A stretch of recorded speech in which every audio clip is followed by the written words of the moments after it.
Hi, welcome to another episode of I Own a Business, where we focus on helping practice owners grow the practice of their dreams.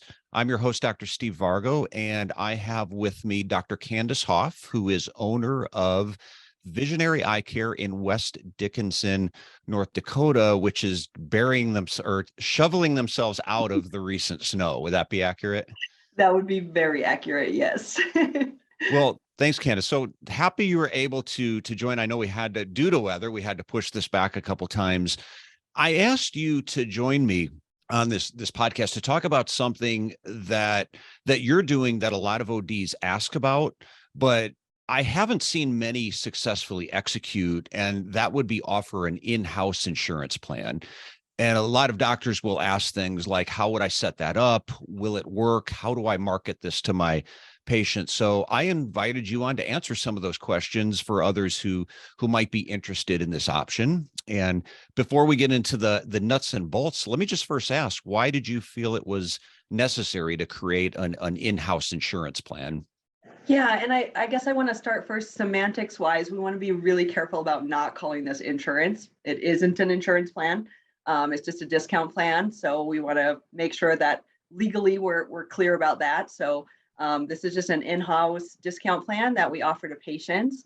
And I guess the origination of the idea, and I certainly can't take credit for being the first person who thought of this. There were some really smart and far more ambitious ODs than I who originally kind of thought up this plan. But as a business owner, I was sort of raised on the importance of butts in seats in our practice, right?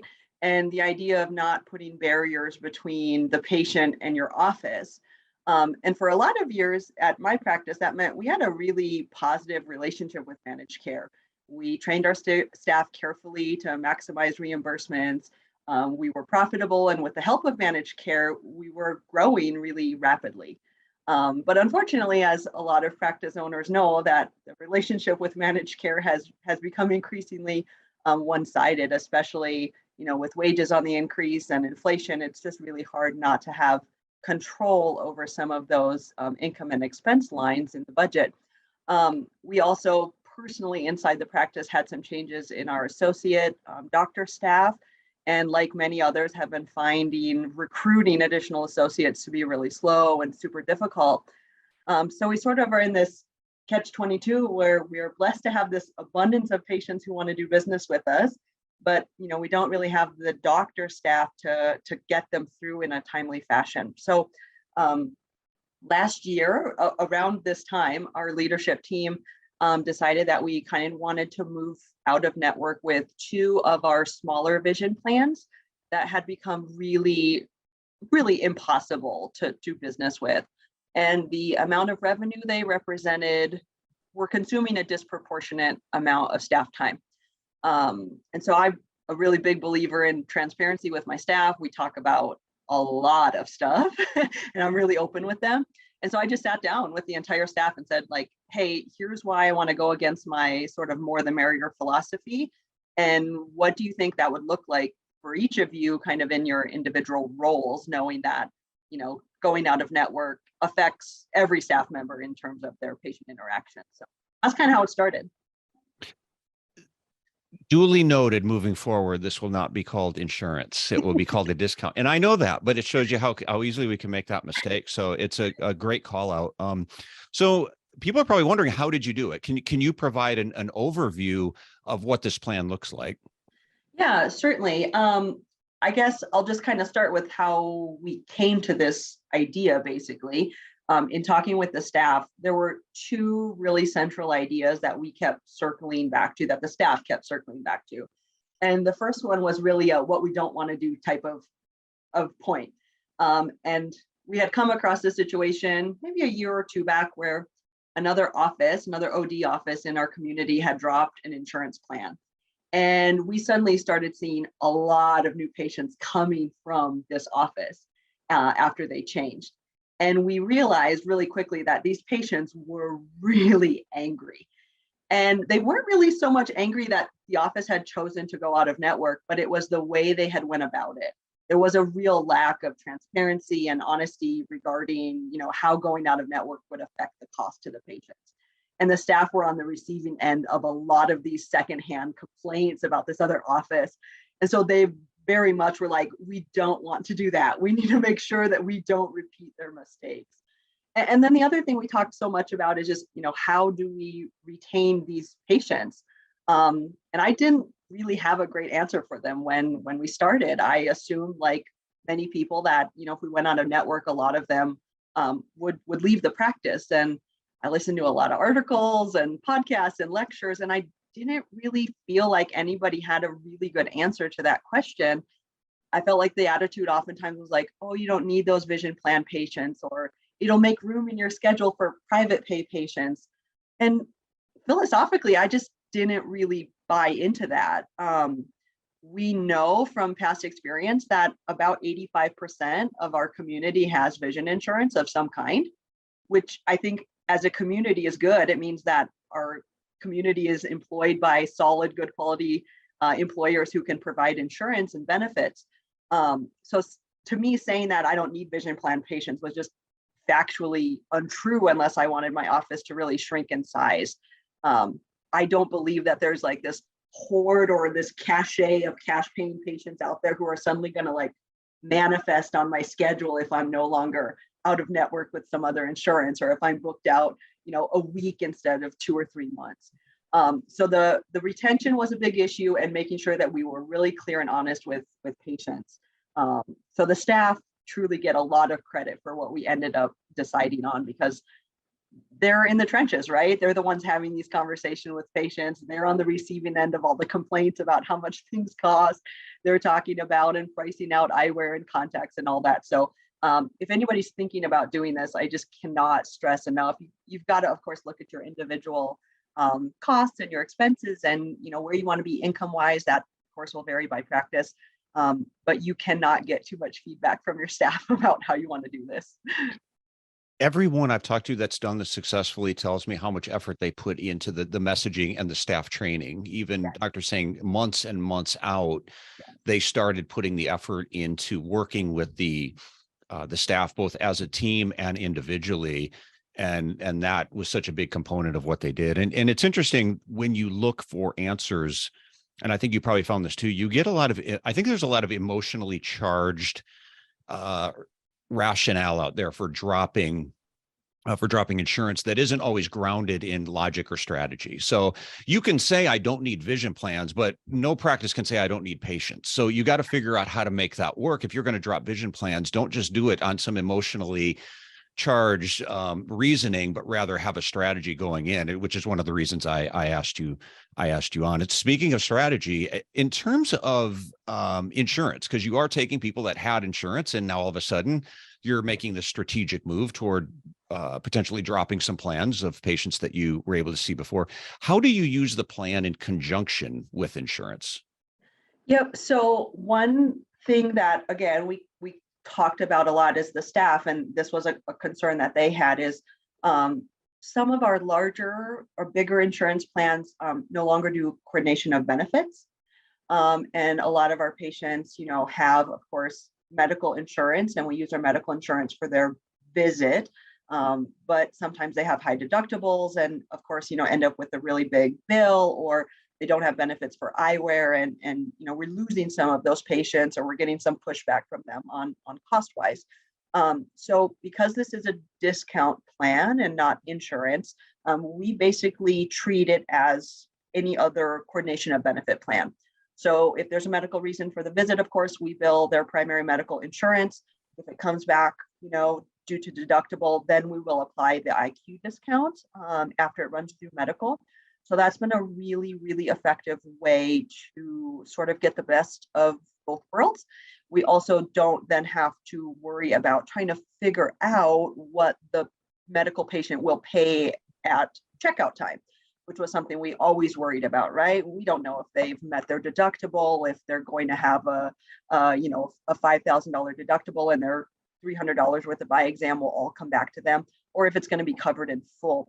And so this way the way we've structured the cost of services with the IQ plans, we basically can tell them, we're going to bill this through your medical insurance because there's a medical reason for the visit, but the maximum out of pocket that you will spend for the exam itself is $100 basically, as an example. So that way, at least we're kind of controlling expectations on the patient side of things, and we can do what we legally need to do in terms of billing medical when it's appropriate. So if I could circle back to messaging, because I think I think we'd agree that's such a big part of it. And what you saw was the downside of another office in your town that did it and perhaps didn't do it in a way that was satisfactory to the patients that they saw. How did you communicate this plan to your patients? And perhaps a two-part question here. What was the reaction from your patients? And I imagine it varies, but if you could give us some insight, because this is an area that a lot of practice owners lose sleep over, is what's going to happen? What's the reaction going to be? Is everybody going to leave me? So I think these two are very important. How did you message it and communicate that to your patients, but also what was the response that you got? Yeah, we decided that we felt, just from a patient knowledge and understanding standpoint, that we didn't want to like send a letter or a mass email or anything like that. We felt like the patient would trust the information coming directly from our staff, since they know us, and that just a more personal way of approaching. So we, again, spent a lot of time talking about this up front. We seriously worked on this plan hardcore for 6 months before we even were remotely close to kind of rolling it out. And we knew when our term date would be on some of the vision plans that we were dropping. We obviously knew that in advance.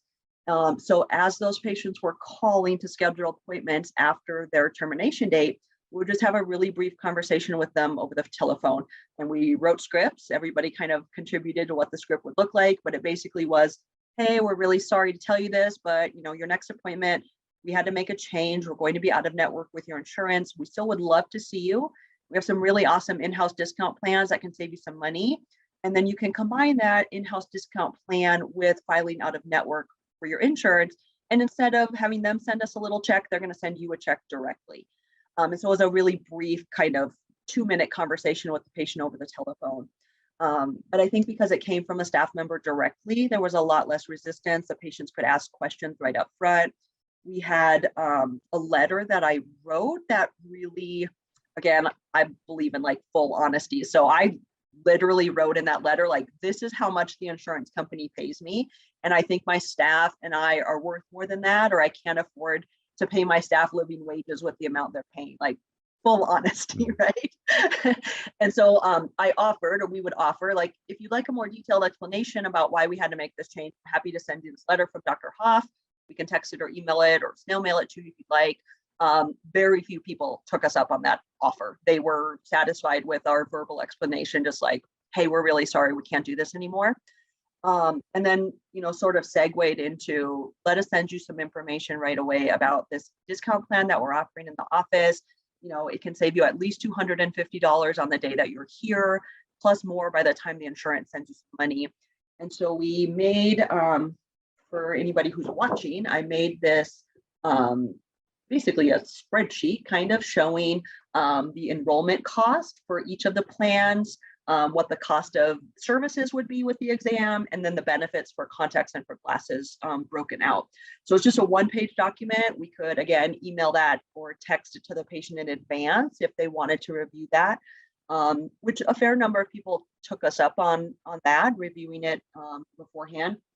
On the back side of that document, we just put some frequently asked questions that we anticipated getting. And again, the staff members, they knew what questions the patients were going to ask. So we kind of had that teed up. And again, we could send that in advance for the patients to review, which was really helpful. I think that minimized the amount of time at check-in, which was one thing that was really important to the staff. Like, hey, we don't have 30 minutes to talk about this when the patient walks in. We need to have them already sort of teed up, like they already know that they're going to do it, or they just maybe have a few clarifying questions that we can get through really quickly so that we're not waylaid and bogged down at check-in with explaining all of this to them. So that was really our approach. You remind me how many years you've owned this practice? 2023 is going to be my 10th year. So, okay. How important is loyalty? And I only ask that because you're not new to practice. You've had an opportunity to build relationships, not with your patient base, within your community. How important is loyalty to this? If somebody's going to take this route of dropping vision plans and they're asking people to stay with the practice, because you okay, Candace Hoff, you just challenged my thinking on something, and I agree with you, but it got me thinking of something in a different way. I've always sort of taken the approach of make it all about the patient, and don't make it about you and what you're not getting paid enough money. But at the same time, as I heard you say that, I'm also putting myself in the position of the patient, thinking if I've received great care and I am loyal to your practice, that might resonate with me, that I don't want to see you guys have to accept that kind of a reimbursement, and it would mean a little bit more than a business that I really didn't have any loyalty to, and you're left thinking that's not my problem. I'm looking at it through the eyes of a consumer. So I'm just curious your thoughts on patient loyalty in terms of what kind of success you might expect if you went down this road. Yeah, I think that's a really good point, and I totally think that it's a two-way street. Like the patient absolutely has to have trust and loyalty in the doctor, and the staff too. Like they have to believe that when we're presenting this option, that it's really in their best interest that they do it. One of the most common questions that we get from patients is, "What's the catch? Are you going to charge my card every year for this?" Or like you're hiding something, right? And so a lot of it is really just like hand holding, going, no, there's no catch. This is not an outside company that's offering it. It is just me as your doctor saying, I want you to continue to be a patient here, but I understand that costs are really high because we're dealing with this insurance. And, I still value you. I still want you to come here, but, I can't pay my staff when your insurance company is giving me less than $10 for a pair of glasses. And I truly had some of those conversations in the exam room going, we all agree that, we can't survive on the wages we made 10 years ago. We haven't got a raise from your insurance plan in over a decade. And so we just had to make a change because we don't want to sacrifice the care and the equipment and the way that we take care of you. And the patients were so receptive to that. But at the same time, I think it's really important as the office that we're making sure that we're respectful of their time and being loyal back, in return to the patient, that we are offering a legitimately good discount to them, that we're not taking advantage of them with this plan. One of the conversations that we had as a staff is, yes, we like to think that our office is fantastic and that we're doing things better and different than, other offices in our community. But, I asked my staff, like, if you, for example, say you really love your dentist, would you continue to see your dentist if it cost you $200, $600, or $800 more every year?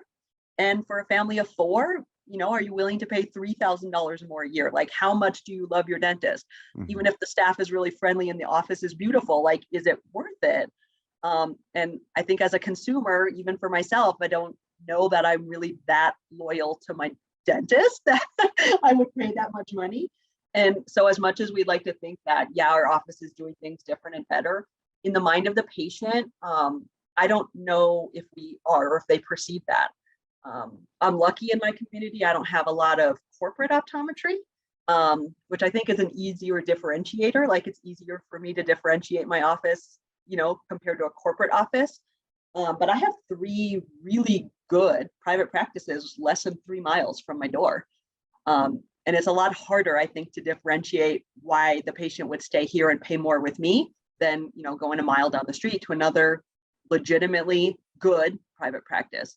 So the trust and loyalty thing is really important, but I think it goes both ways, that you have to generally be looking out for the best interest of the patient as well, which I think has been one difficult thing for me and for the staff here, is because we offer this to patients who were coming in uninsured before, they're paying less now, or uninsured patients are paying less. And that's something that we've had to kind of accept, that like, okay, this is the way it is, but we're going to offer it to everybody because that's the fair, right, moral thing to do here. We can't just offer this to insurance patients because we want them to stay. We're going to offer it to everybody across the board. So there's been some like hard swallowing over, seeing some of those patient revenue numbers go down a little bit. But our hope is in the long term that, that will balance it out by making us less dependent on the managed care, where we have zero control over revenue. And a lot of the messaging I've seen has some element of letting the patient know actually what they're giving up by having insurance. Because I don't think most healthcare consumers even realize that. You just look at it as this is a benefit of my job. I have health insurance. It's something I get. But at the same time, a lot of the messaging I've seen really focuses on what the patient loses by using their insurance, as opposed to having, whether it's better service, whether it's more options, all the things that we know and complain about. But letting the patients know that as well. I think it at least plants the seed. I always tell people, you're not going to retain everybody. You're not going to lose everybody. You're not going to retain everybody. And I've seen that percentage of patients that stay with the practice vary quite a bit. But I think one thing you want to plant in the mind of people is, oh, I didn't realize by having insurance that I have, whether it's limited options or whatever else that the patient actually foregoes by having that. Are there any particular um, maybe you can help other offices prepare any top questions or concerns that patients have had? Yeah, the number one question is what's the catch? Oh, what's the okay? What's the catch? We have actually we laugh when this happens, but we've actually had a few patients are like, no, I don't think I want to do that. And we're showing them the bottom line, like, you're saving $250. Like, is there any reason why you wouldn't want to do this? No, no, I don't feel right about it. Okay. I don't know how you answer that question, but that has been interesting. That has come up a handful of times where the patient just, maybe there isn't that trust and loyalty with our office, where they just don't feel like there isn't a catch in there somewhere.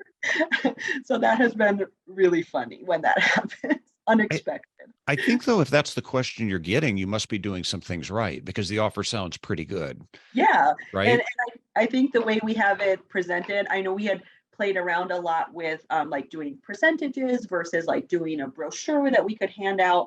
And the really simple like table format, I think worked really well for us, because it just makes it really super cut and dry. Like, you're spending $50 and on an exam you're saving, 145. And it's just a really straight visual. So if you're thinking about offering, I think that's super important, is that you make whatever you're giving to the patient very, very simple to understand. Like, it should be a simple adding and subtracting type table, where everything is really clearly and simply laid out. We had also learned from some of our other marketing work that we had done in the past that our patients responded a lot better to dollar amounts versus percentages. You could offer a patient 20% off on a $500 frame, and they didn't seem like they reacted as well as they would to like a $50 gift card. Even though the 20% off was better, they felt better and they were more compelled to spend or buy when they had that dollar amount in their hand.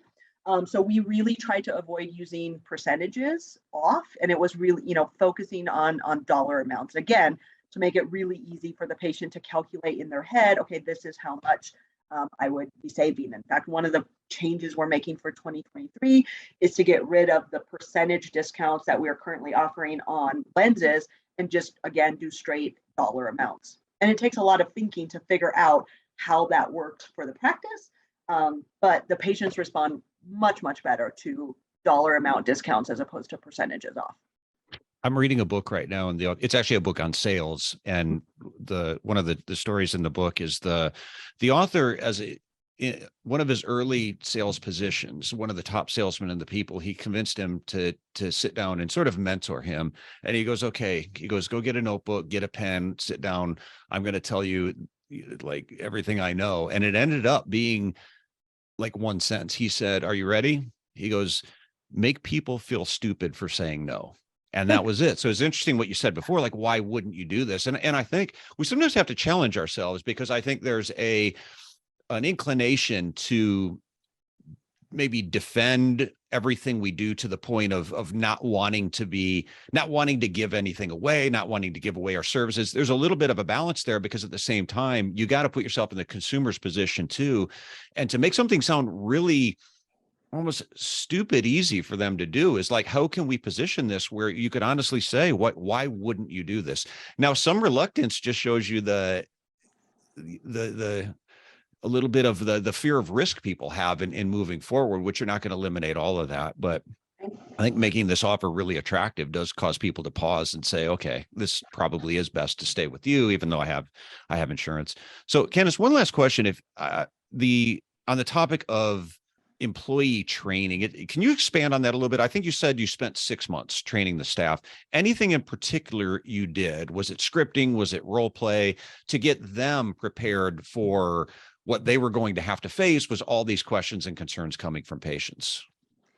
Yeah, I think we didn't do really any like specific training because the entire staff was so involved in the development process that they were really, really committed to doing this. Like they were bought in 110%. They were so excited to have something to offer to patients because I think one thing, and I picked this up from Dr. Galmard many years ago, is don't tell the patient no. We tell them, I can't do that, but what I can do is X, Y, or Z. And so they really were so thrilled to be able to say, I can't accept your insurance anymore, but what I can do is, or for patients who don't have insurance, hey, you don't have insurance, that really sucks. But I can offer you this now. Like this will save you some money. This can help you update your glasses instead of waiting till next year. Hey, you can get an extra discount when you buy your supply contacts. They were so happy to have something to offer patients that I really didn't have any trouble convincing them. But I think it was in huge, large part because they were just so involved in the process and they understood why, as the practice, we needed to make those changes. They understood that, those managed care write-offs that comes out of their paycheck, and they knew that it was fair, both to the office and to the patient. I think the thing that they wanted most, and if you would call it training, I guess, with staff, it was putting together these things that we could share with patients. So our like cost and saving comparison sheet, they had a lot of input and thoughts about what that should look like. The IQ packages that we offer, that was something that we never done before. Typically, we do all our lenses kind of a la carte.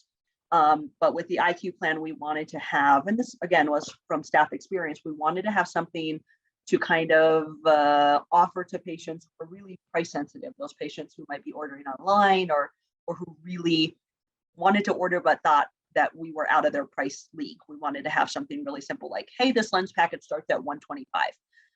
And so we came up with another little, I'll just show you here, I have a picture of it or an example of it. This little card is kind of like a 4x6 postcard. And it has the different lens package options on it, what's included, what's not included. So again, we could show this to the patient, hand that to them, and they had a really nice visual of seeing what was and was not covered.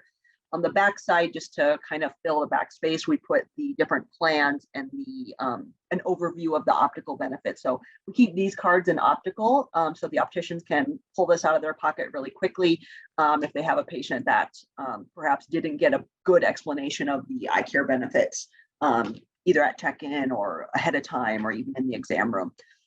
So I think the most important part of the training is just making sure that the staff have the right tools to really administer your ideas properly. And if you're listening and not watching, the visuals that Dr. Hoff held up are simple.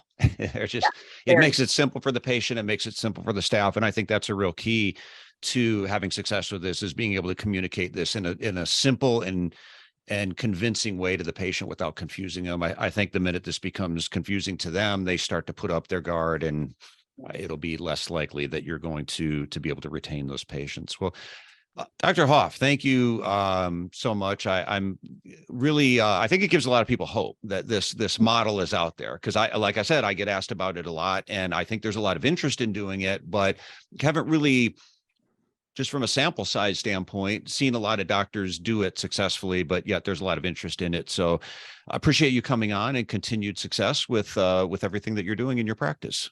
Yeah, thanks. I'll just close by saying we officially started offering this plan in August of 2022. So we've had about 4 months just under our belt here. Our capture rate so far for the insurance plans that we dropped had historically been around 45%. And our capture rate with our in-house discount plans is a little over 60%. And we have signed up just shy of 400 patients in 4 months with the plan. So I'm super excited going forward into 2023. It is our plan to drop another much larger insurance plan this year, and hopefully continue recruiting patients into this IQ plan where we have a little bit more control. So yeah, I'm happy to share some of these documents with you if anybody else has need or want of them, and certainly any questions can get emailed to me as well. Happy to answer or help. Well, thank you so much, Candace. And I'm sure there'll be a few people who will take you up on that. I wanted to ask about the numbers, but I wasn't sure. So thanks for sharing that. But that's very impressive. And again, I think this gives a lot of people hope as we look at new ways of navigating all the changes in eye care and how to practice in a way that allows us to continue to be successful. So thanks so much. We'll check back in with you later to see how you're doing. I'm sure it'll be great. And thanks everyone for listening. And if you would like more information about iDoc and how we work with ODs to help them grow their practice, you can find out more at idoc.net. That's idoc.net. Any questions for Candace, you can probably just filter through me. It's SVARGO at idoc.net. So thanks again. Thanks, Candace. And thanks everyone for listening.